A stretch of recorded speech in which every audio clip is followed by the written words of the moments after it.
two producers sought to form a girl group that would be a modern-day version of Motown's Supremes. What they got, at least at first, was a girl group that epitomized talent, style, and swag that was almost revolutionary. By the end of the decade, they were one of the hottest groups in America, selling a combined 30 million albums. However, despite their success in the music industry, they saw very little of the financial rewards that were supposed to come with it. Eventually, once one of them started to express her discontent and departed, the group fell apart. On this episode of Exposed, we look at the most charismatic, talented, and probably the most trifling girl group of the 90s. EnVogue.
In 1989, two producers, by the name of Foster and McElroy, had a record label, Busted Productions.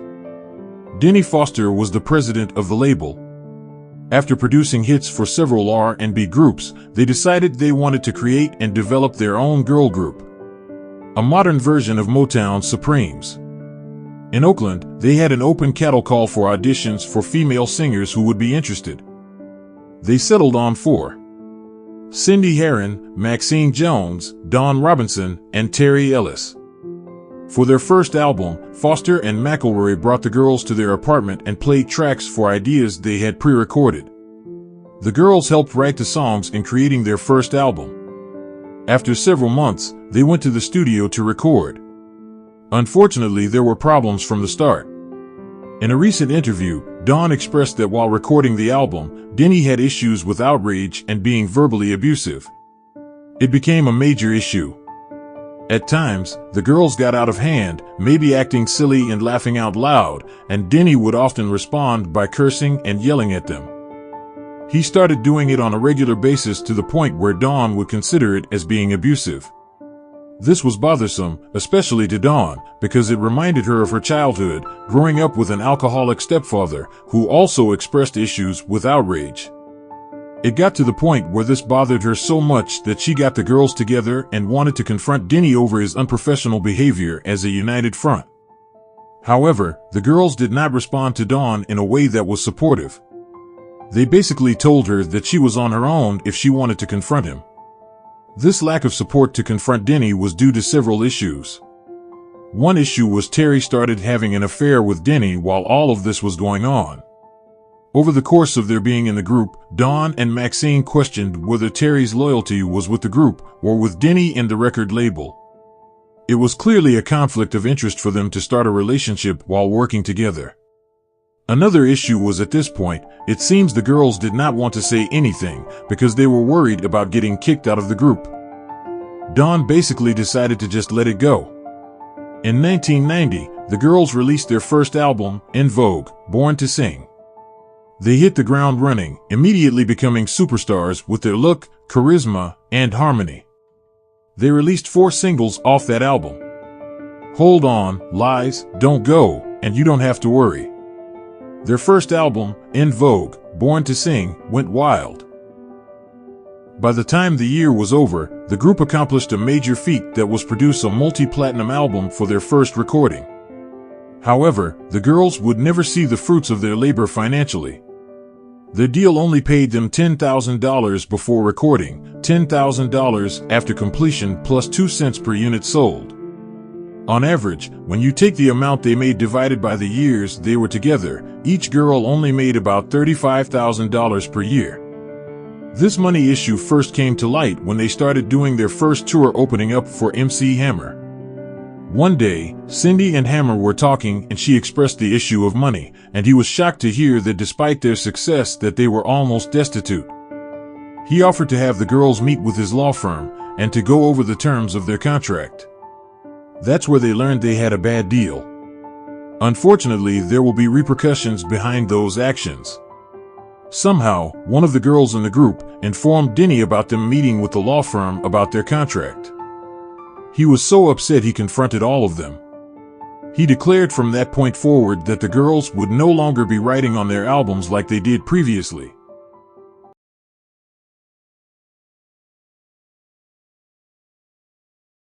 By the 90s, especially late into the decade, Luther was still prominent, but not doing as well as he was during the early 80s.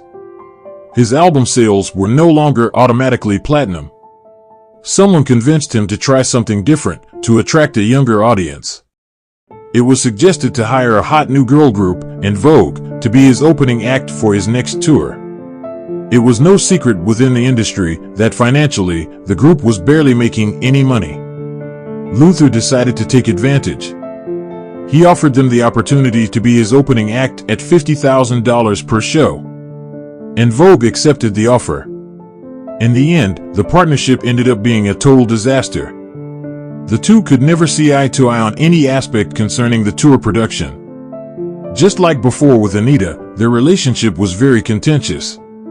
At some point, EnVogue would even go public, telling the media about how miserable it was working with Luther, disparaging his image. Until today, Luther's side of what happened with EnVogue was never made public. There are some issues that need to be clarified. From the start of the project, EnVogue had serious tensions with Luther. He asked them to help promote the tour by going on the Arsenio Hall show. However, the group felt that they were overexposed at the time and declined to go on the show. Luther did not take this very well. In fact, throughout preparation for the tour, Luther kept harping to the girls about it, as if they betrayed him. At one point, Dawn even confronted him about his constant complaining, which began the first of several heated verbal exchanges between them. Things eventually became so stressful that the girls started referring to Luther as Lucifer behind his back.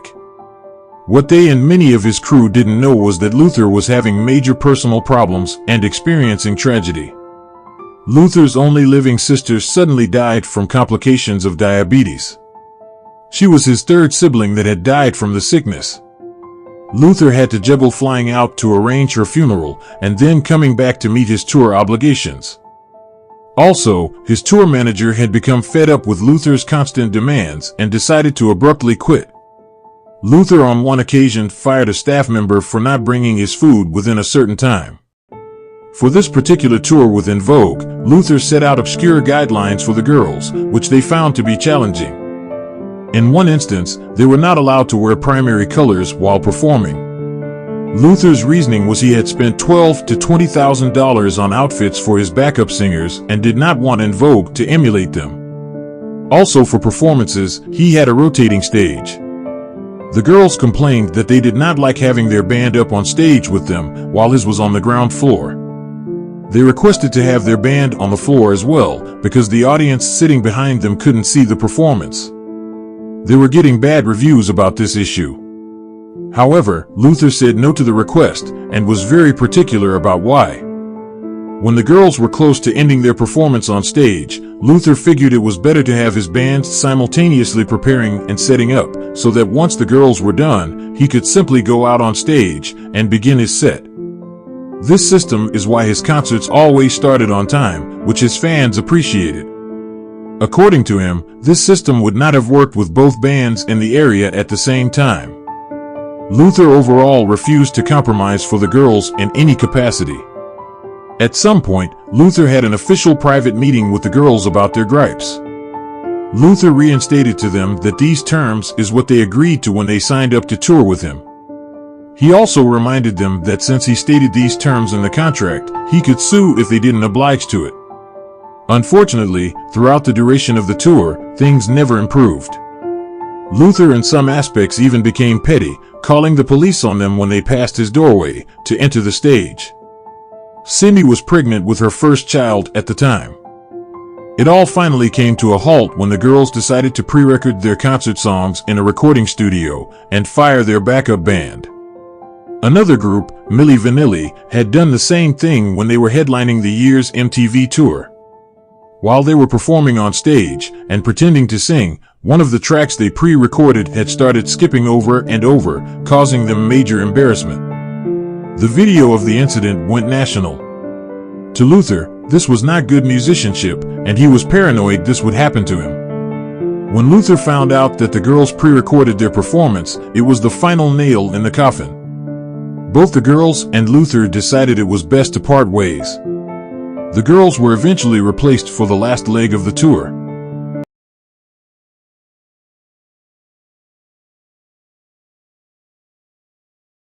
The next year, the girls started working and recording their next album, Funky Divas. It was released in 1992, with almost the same success and fanfare as their first album. Over that time, they would not only perform their hits, but also start making appearances on television shows and motion pictures like A Different World and the Batman movie franchise. In addition to that, they will also did endorsements for Diet Coke, Converse, and Mitsubishi cars. Plus, they were commissioned to sing the theme songs for sitcoms Hanging with Mr. Cooper and Rock. The girls were everywhere, however financial burdens started to become an issue. Despite all the extra work and endorsements promoting this album, they saw no difference in their pay. However, over this time, they noticed how their associates were, on the other hand, experiencing financial prosperity.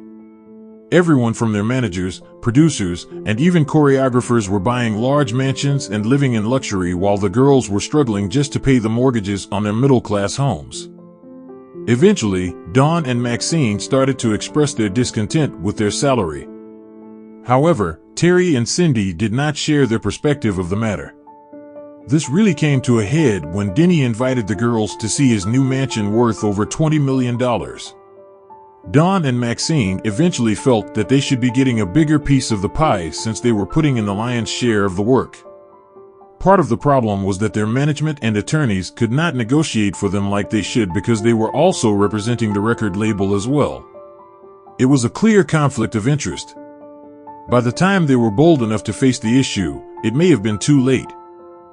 By the time the girls finished the tour, their album sales quadrupled what their first album had done. In fact, their first album was still selling, and they were in high demand despite the problems they were going through financially.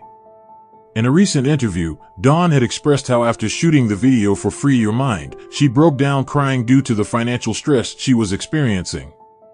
All the girls, except for Cindy, who was married to pro baseball player Glenn Braggs, were living in homes in middle-class neighborhoods. Dawn and Maxine started stressing over just being able to pay their bills. Eventually, they decided to take action about their low pay. Dawn and the girls decided they were going to strike.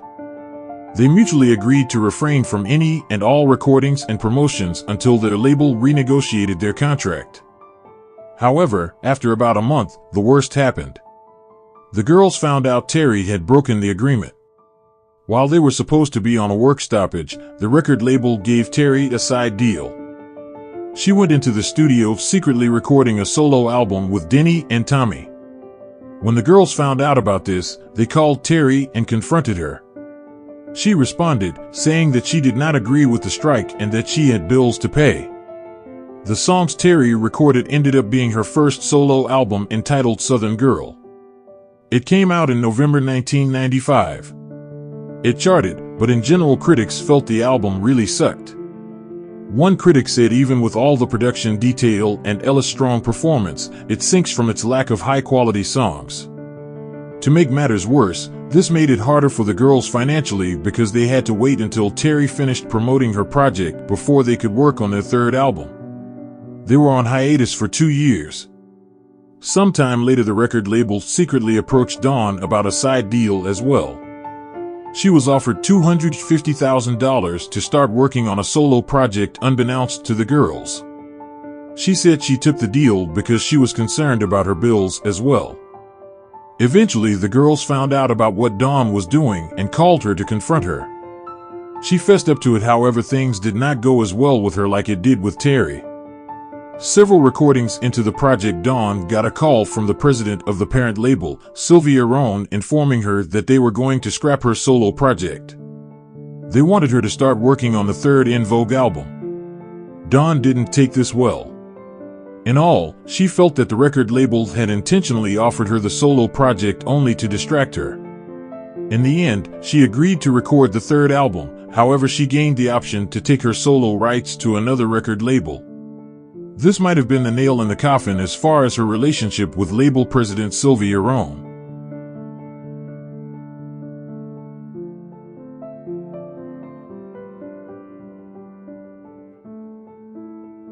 Before starting on their third album, the group was hired to participate in the soundtrack for the movie, Set It Off. This is where they sang the hit, Don't Let Go. This would be their first hit song that didn't involve Thomas and McElroy. When it was time to start recording the song, just like with their many previous hits, Dawn was chosen to sing lead. She came into the recording studio early to sing her part, while the other girls were scheduled to come sing background later that day. One of the producers, Ivan, asked her to step outside to talk quietly. He then informed Dawn he got a call from the record label stating that they didn't want her to sing lead for the song because they were planning on kicking her out of the group. Dawn was somewhat shocked. This statement was confirmed afterward when it was time to shoot the video. When they were choreographing the steps for the video, Dawn felt she was basically ignored. After the song was released, Don't Let Go became EnVogue's biggest hit. When they started to record the third album, things started to break apart with the group and Dawn. After recording most of the songs for the third album, Sylvia Rohn decided to have a creative meeting with the girls at a nearby hotel. Dawn had arrived to the meeting late but noticed they had already started. It was mediated by Sylvia. She decided to take the time during this meeting to confront Dawn. It appears that the record label was paranoid about Dawn's intentions. With the plan to spend millions to promote the EV3 album, they were afraid Dawn would take advantage and use that as an opportunity to leave and promote her solo project. According to Dawn, they wanted her to sign a deal to commit the next 2 years to the project, at the same pay rate as the previous 2 albums. Dawn said no, and expressed herself to Sylvia. And just like that, Dawn was out of the group, and the meeting was over.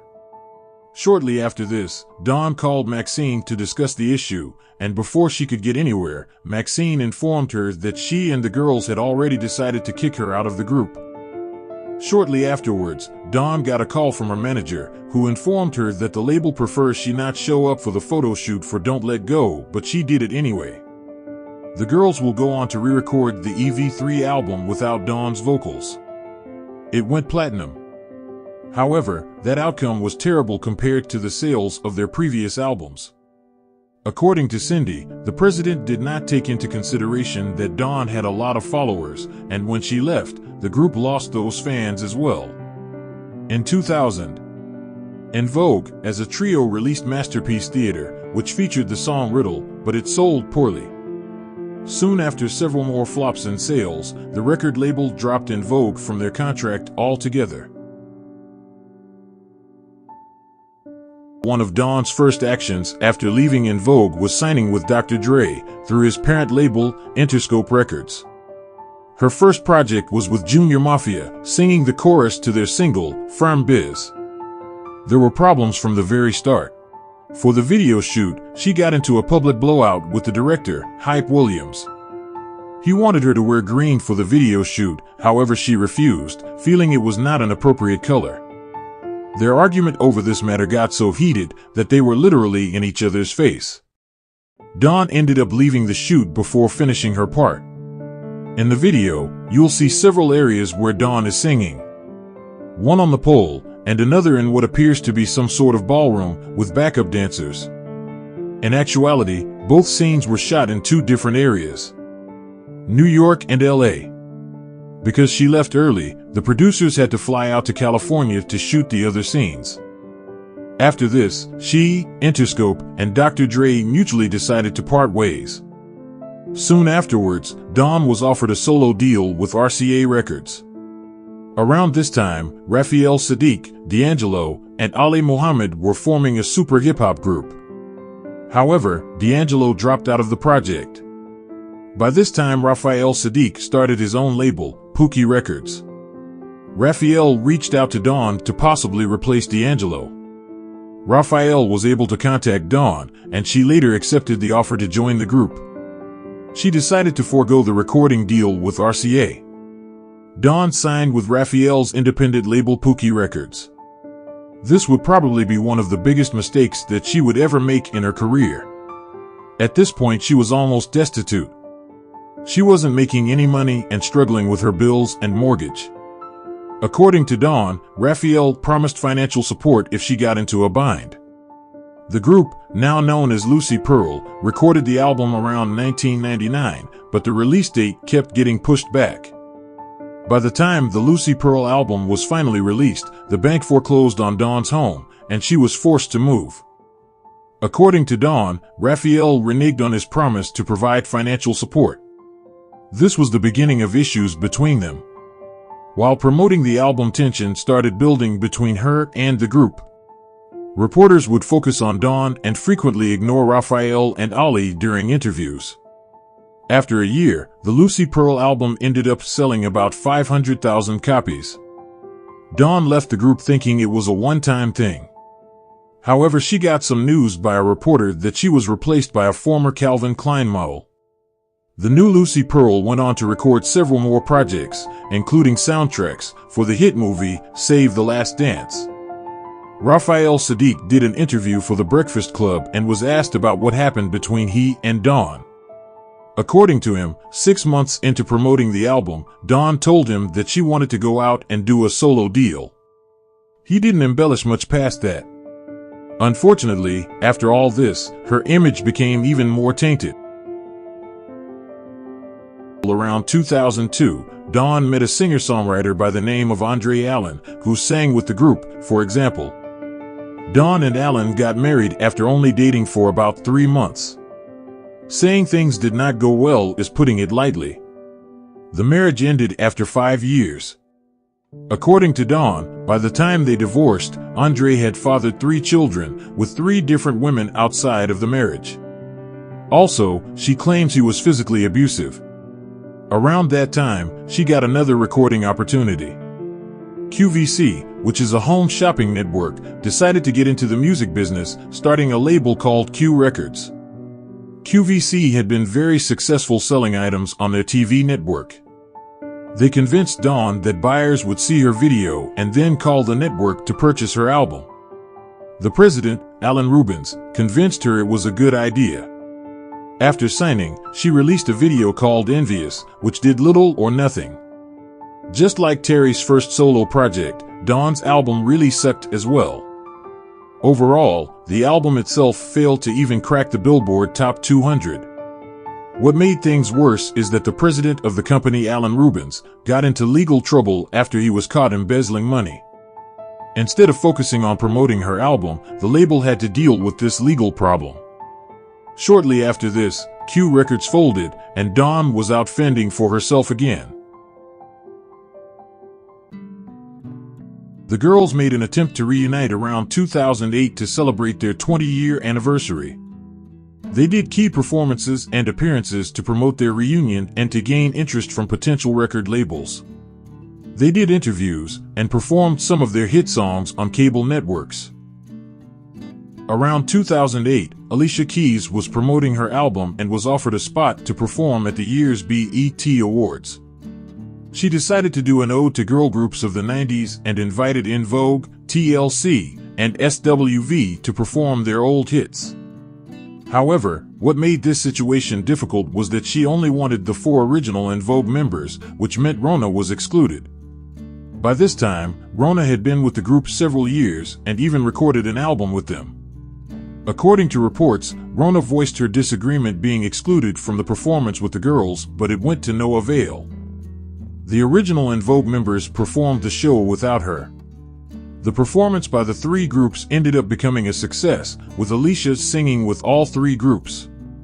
After this, the group booked a tour domestic and abroad with only the original members. The tour was so successful that 4 record labels offered them record deals. However, there was a problem. Dawn wanted to sign with Warner Brothers while the other girls wanted to sign with independent label Roughtown Records. Roughtown Records was headed by Renee Moore of the hit group Renee and Angela. Dawn did not find it best to work with them. Compared to the other labels, Roughtown didn't have much to offer. After failing to come to an agreement over who to sign with, Dawn decided it was best to quit the group again. The girls went on to sign with Roughtown Records, however, as Dawn warned them the deal was bad.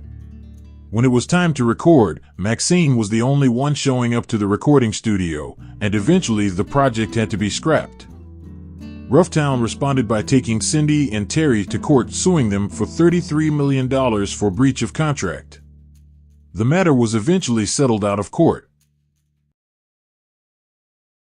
After 2010, the girls had gone through several more lineup changes, some of them including and excluding Maxine and Rona.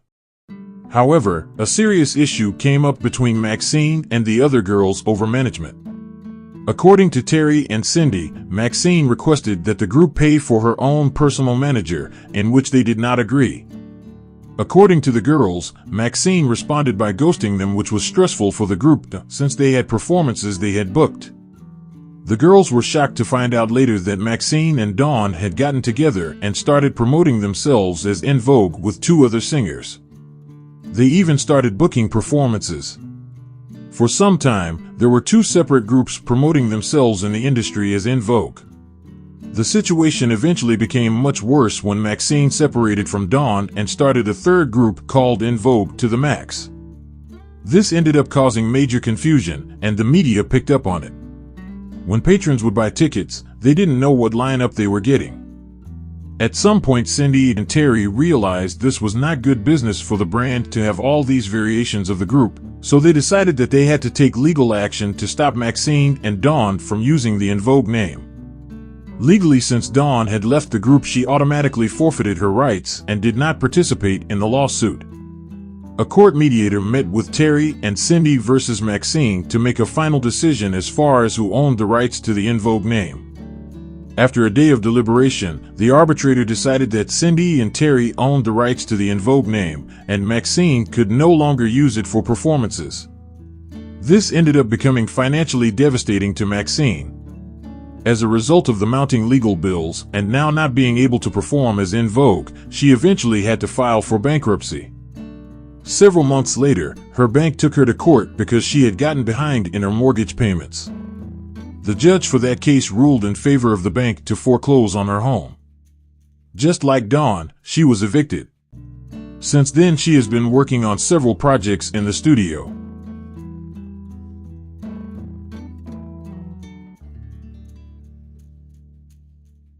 EnVogue has continued to perform as a trio with Terry, Cindy, and Rona. They have released several more albums, all with little or no fanfare.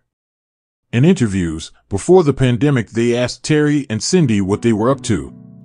They said they were working on a movie biopic.